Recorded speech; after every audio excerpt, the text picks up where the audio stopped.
Gawa tayo ng sabaw. Yan. Whole black chicken. Nabalatan ko na po yan. Tapos, itong garni. Boom! Sabaw na naman. Yan po ang manok na itim. Ayun, manok na itim. Tsaka karne.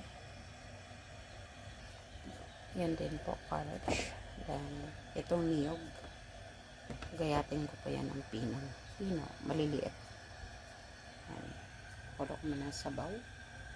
Bago ihulog, pakuluan mo na. Pakuluin mo na ang tubig.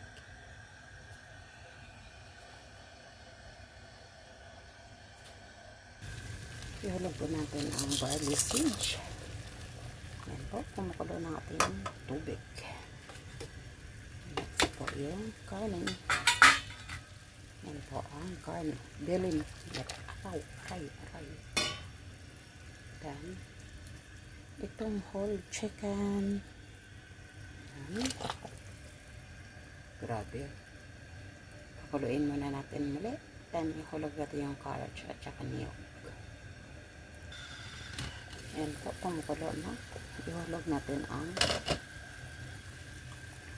ginayat na niyog. Ayan po.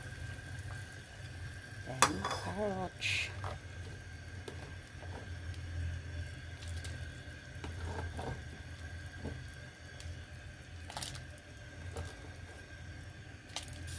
Pakuluan natin ng 2 hours.